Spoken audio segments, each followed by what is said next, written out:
So in this video, we're going to be talking about the Kansas City Chiefs and Isaiah Pacheco. Now, I know the title of the video is Nobody Realized What the Kansas City Chiefs Just Pulled Off. That's because nobody really realizes it, right? So Isaiah Pacheco being a 7th round pick last year and having a great season for his rookie season, and now this year he's continuing that. A lot of people don't realize what that means for the Kansas City Chiefs. Last game, Pacheco had 70 yards rushing, and most of those, not even most, like 66, I believe, of those rushing yards came in the second half. And that should be something that Chiefs fans should be very happy of. A lot of people didn't really realize it, but yes, 66 of those rushing yards came in the second half. And that goes to show you that the Chiefs now have a stable running game. Andy Reid just has to stick to it. Our interior O-line, they was blocking very good in the second half. So now the Chiefs, they have what?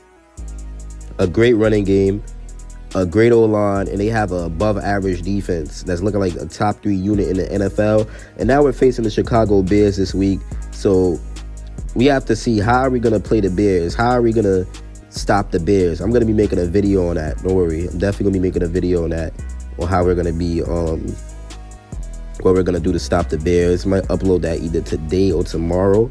I really don't know yet. But yeah, Isaiah Pacheco being a 7th round rookie and playing is great.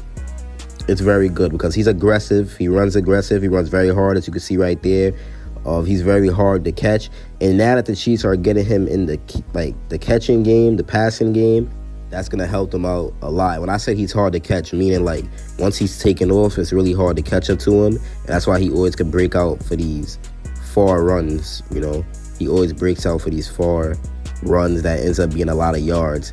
So on Sunday, I do expect Pacheco to have a very great game. I know he's injured right now, but if he's playing, I do expect him to have a big game. And I do believe Patrick Mahomes is also going to have a big game. This is the game where you have to really get right and just utilize all of your weapons, because you're facing the Chicago Bears, who's really a dumpster fire right now. And a lot of people believe that the Chicago Bears are going to somehow beat the Kansas City Chiefs on Sunday, but I promise you it's not going to happen. We're favored by 820 odds, negative 820 odds for a reason. That's because there's no way in hell the Chicago Bears is beating the Kansas City Chiefs. Now, another thing a lot of people didn't realize about Pacheco is that him being such a threat, it really opens up the passing game for the Kansas City Chiefs, because they have to worry about somebody running and creating a lot of yards on the ground. So it really opens up the passing attack, definitely, because they're going to be so worried about the run. That's what happens most of the time, you know. Now, I understand the first 2 weeks, our offense haven't shown that same flair and dominance that's, like, you know, commonly displayed during the Patrick Mahomes era. I mean, the team has been connected in both games. Like, not connected. They've been in contention in both games, but the defense bailed them out for the most part, you know? And I don't know. A lot of people say maybe, like, that has something to do with Eric Bieniemy, but I don't know. I don't think it's Eric Bieniemy. I understand Washington is going crazy with Bieniemy. They're having a very good offense, and now our Chiefs offense look worse than Washington, but I don't know. I really don't know. I honestly don't know. But basically what Matt Nagy was saying is that he wants to keep the offense a little more balanced, you know? He wants to keep the offense a little more balanced. And the Chiefs aren't in panic mode, you know? Like, I understand there's some signs of concern, and we have a lot of firepower on the roster, so we should definitely be playing better. But I do believe we still going to be fine, and we just have to connect. Now, another thing that I think should happen is that Patrick Mahomes should definitely begin his MVP campaign against the Bears, because this slow offensive start is honestly not it. Mahomes and the Chiefs offense has been very sluggish to start through 2 games. So, I don't know, but 1-1, you know, our defense held the Jags offense to only 9 points. So sorry, I had to stop for a little bit. But yeah, when this defense is doing so well, we need our offense to click, man. We need our offense to start clicking. Please, bro, help this defense out so we can just go crazy this year, man. The offense can't stay like this. The offense cannot stay like this. Mahomes has a very good chance to add some crazy stats to his totals already. So let's see. Because Mahomes, I mean, he could be very good, obviously. He's been very good. But the offense has been costing him a lot of production, like turnovers, not converting, like crazy stuff like that. Like MVS supposed to have a first down, but he cuts back. Like dumb stuff like that. It's really been hurting Mahomes' numbers, drops, things like that. So the Bears, let's take a look at their defense right now. I mean, they have an inexperienced secondary, and Kyler Gordon is on injured reserve. I mean, I don't even think Eddie Jackson is playing. I think he's hurt as well.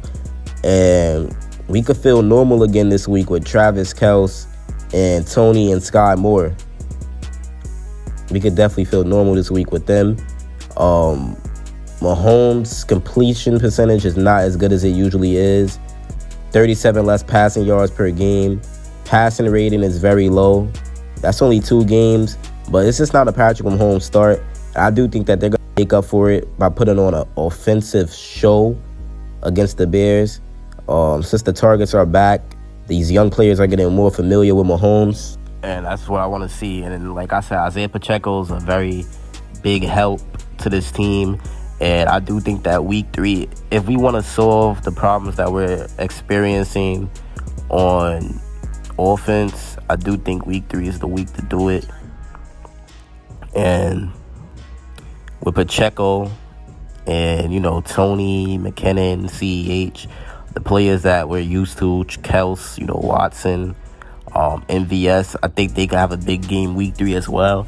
And hopefully we're just up a good amount, and then we can let Justin Ross and Rice just start letting them cook, and let them get a feel of the game, because I just don't see the Bears doing anything to beat us. And like I said, I know the video's called Nobody Realized what the Kansas City Chiefs pulled off, but the reason why I'm saying that is because at the end of the day, the offensive drought is making people overlook us. Like they're not realizing that we still have a great rushing room with Pacheco, McKinnon, and CEH.